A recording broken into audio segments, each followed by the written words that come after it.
Sir junior NTR గారిని check పెట్టేందుకు నందమూరి సుహాసిని గారిని రంగంలోకి దించబోతున్నారు చంద్రబాబు నాయుడు గారు అని అంటున్నారు సార్. అంటే రాజ్యసభ సభ్యురాలుగా సుహాసిని గారిని పంపిస్తే నందమూరి కుటుంబంలో హరికృష్ణ గారి ఫ్యామిలీకి ఇంపార్టెన్స్ ఇచ్చినట్టుంటుంది. అప్పుడు ఎన్టీఆర్ గారి వైపు నుంచి ఎటువంటి ఇబ్బంది ఉండదన్నట్టుగా ఆయన డిసిజన్ తీసుకున్నట్టుగా తెలుస్తుంది.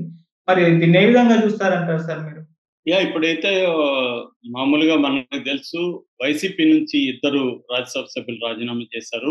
మోపిదేవి హ్మ్. వెంకటరమణ, పేద మస్తానరావు. సో, ఈ 2 ఖాళీలైనాయి. ఈ 2 కూడా ఇప్పుడు టీడీపీకి కోటాలని పడుతుంది. ఎందుకంటే టీడీపీకి 135 సీట్లొచ్చాయి కాబట్టి, టీడీపీ కోటాలనే ఈ 2 ఉంటున్నాయన్నమాట.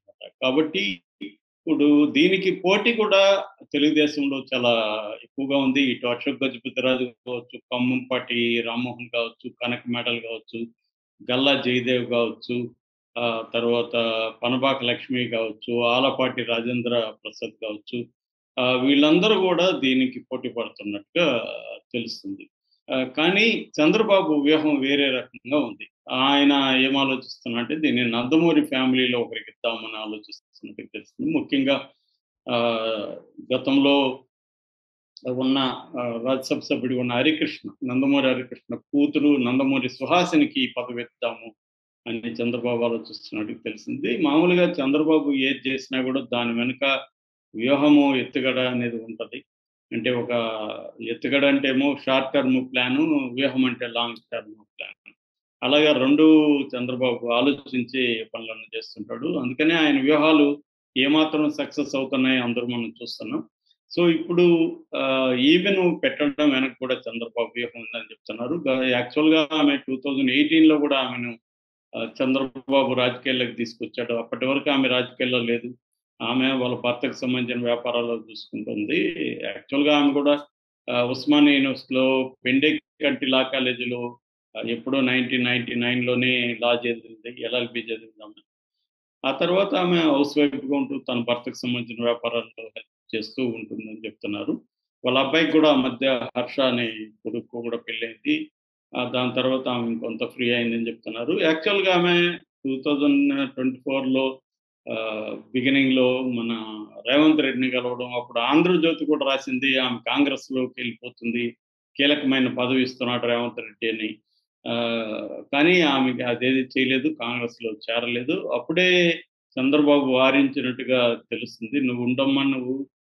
మేము తెలంగాణ పార్టీని మళ్ళీ డెవలప్ చేస్తాము. దాంట్లో నీకు కీలక బాధ్యతలు ఇస్తానని" చెప్పినట్టుగా కూడా అంటున్నారు. ఇప్పుడు ఎందుకంటే అప్పుడు కూడా సుహాసిని ఎందుకు తీసుకొచ్చంటే ప్రధానంగా నందమూరి ఫ్యామిలీ తనకు సింబాలిక్‌గా తన వెంట ఉంటుంది. నందమూరి ఫ్యామిలీకి చంద్రబాబు ద్రోహం చేయలేదు. అన్న ఒక నెరేటివ్‌ని చంద్రబాబు బలంగా తీసుకోవడం ఒకటి. ఎందుకంటే చంద్రబాబు పెద్ద ఎన్టీఆర్, సీనియర్ ఎన్టీఆర్‌కి వెన్నుపోటు పొడిచి ఆయన దగ్గర నుంచి అధికారాన్ని లాక్కున్నాడు. ఆ బాధతోనే సీనియర్ ఎన్టీఆర్ చనిపోయాడు అన్న నెరేటివ్‌ని ప్రత్యర్థులు బలంగా చంద్రబాబుకి వ్యతిరేకంగా తీసుకెళ్తారు. దాన్ని ప్రజలు పెద్దగా నమ్మినట్టుగా అయితే లేదు. ఎందుకంటే నమ్మితే ఇంతకాలం చంద్రబాబుకి అధికారాన్ని మళ్ళీ మళ్ళీ అందించరు. సో, ఏదేమైనా చంద్రబాబుకి ఎప్పటికప్పుడు దాని నుంచి చంద్రబాబు కూడా బయటపడడానికి బాలకృష్ణ ఫుల్ టైమ్ రాజకీయ నాయకుడు కాకపోయినా ఆయనకి ఎమ్మెల్యే పదవి ఇవ్వడం. అట్లాగే నందమూరి కుటుంబానికి పెద్ద దిక్కుగా చంద్రబాబు ఉండడం. ఏ సమస్యొచ్చినా తాను పరిష్కరించడం. అలాగే చేస్తూ వస్తున్నాడు. అంటే ఆ ఫ్యామిలీని చంద్రబాబు జాగ్రత్తగా అయితే చూసుకుంటూ వస్తున్నాడు. ఈ కాంటెక్స్ట్‌లో సుహాసిని 2018లో కూకట్పల్లి నుంచి చంద్రబాబు పోటీ చేయించాడు. అప్పుడు కూడా ప్రధానంగా ఆయనకి ఒకటొచ్చి నందమూరి ఫ్యామిలీ తన వెంట ఉంచుకోవడం, నందమూరి ఫ్యామిలీకి సముచిత స్థానాన్ని నేను కల్పిస్తున్నానని చెప్పుకోవడం. నెక్స్ట్ జూనియర్ ఎన్టీఆర్ ఫ్యాక్టరీకి చెక్ పెట్టడానికి ఆమెను తీసుకురావడం.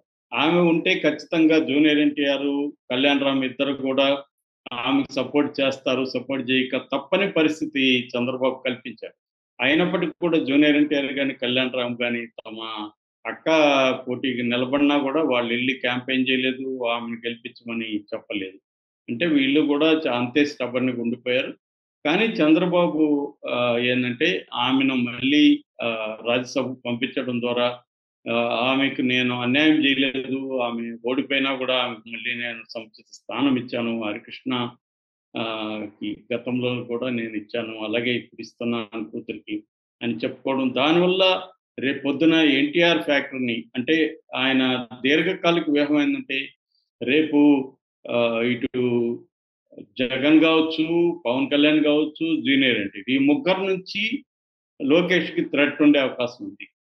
సో, ఈ ముగ్గురి థ్రెట్‌ని చంద్రబాబు డిఫీట్ జేయాలి.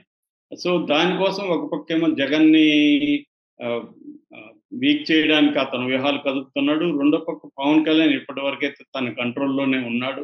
పవన్ కళ్యాణ్ గూడా మెల్లగా ఎలా డిఫీట్ చేయాలనేది చంద్రబాబు ఖచ్చితంగా ఆలోచిస్తాడు. మూడవ అంశం జూనియర్ ఎన్టీఆర్. జూనియర్ ఎన్టీఆర్ ఎప్పటికైనా డేంజరే. రేపొద్దున చంద్రబాబు వీక్ అయిపోయినాక జూనియర్ ఎన్టీఆర్ రంగంలోకి దిగి తను తెలుగుదేశాన్ని చీల్చొచ్చు. లేదా తెలుగుదేశం నాదే అని అతను క్లెయిమ్ చేసి రంగంలోకి దిగొచ్చు. అప్పుడు ఆహ్, నక్ తప్పనిసరిగా చంద్రబాబు వీక్ అయిపోయినప్పుడు నందమూరి ఫ్యామిలీని మిగతా వాళ్ళు కూడా ఎవరైనా జూనియర్ ఎన్టీఆర్‌కి అండగా ఉండొచ్చు. ముఖ్యంగా కళ్యాణ్ రామ్ లాంటోళ్ళు ఉంటారు ఎట్లాగో. సో, ఈ అది రేపొద్దున లోకేష్‌కి కూడా ఇబ్బంది అవ్వచ్చు. అందువల్ల చంద్రబాబు ఏందంటే లాంగ్ టర్మ్ ప్లాన్‌లో లోకేష్‌కి ఏవేవి రేపు ఫ్యూచర్‌లో ఎక్కడెక్కడి నుంచి థ్రెట్ ఉంది, దాన్ని ఎట్లా డిఫీట్ చేయాలనేది కూడా చంద్రబాబు వ్యూహంలో భాగంగా సుహాసినికి ఆహ్, రాజ్యసభ సభ్యత్వం ఇవ్వబోతున్నట్టు ఇప్పుడు మనకు చెప్తున్నారు.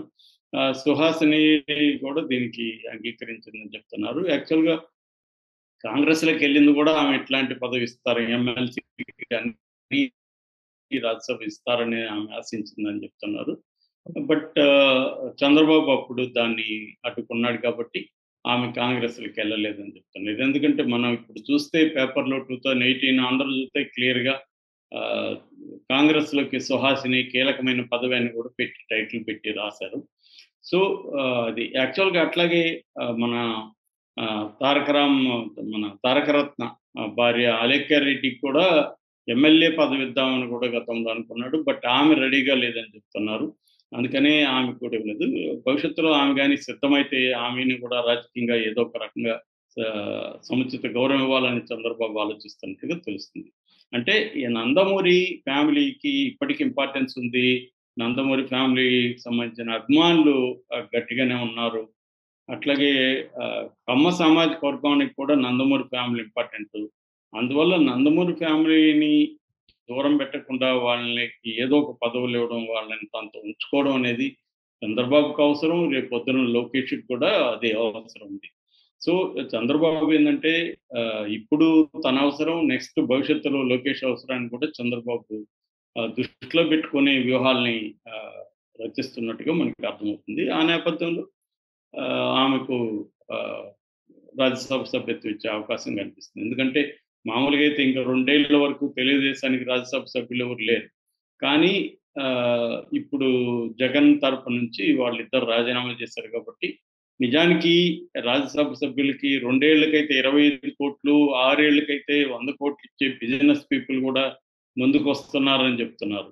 నిన్నంతా గూడా ఒక వార్త వైరల్ అయింది. అదేంటంటే 2 ఏళ్ల సర్వీస్ ఉండే రాజ్యసభ సభ్యుడు గాని ఇప్పుడు రిజైన్ చేసి ఆ స్థానాన్ని తనకి గాని ఇచ్చేట్టుకుంటే 25,00,00,000 పార్టీ ఫండ్ తెలుగుదేశానికి ఇస్తారని ముందస్తుకొస్తున్నారు. గల్లా జయదేవ్ లాంటోళ్ళు అని చెప్తున్నారు. ఒకవేళ 6 ఏళ్ళు గూడా రాజ్యసభ సభ్యులు ఉంచేట్టుకుంటే 100,00,00,000 వరకు కూడా ఫండ్ ఇవ్వడానికి మేము రెడీగా ఉన్నామని చెప్తున్నారు.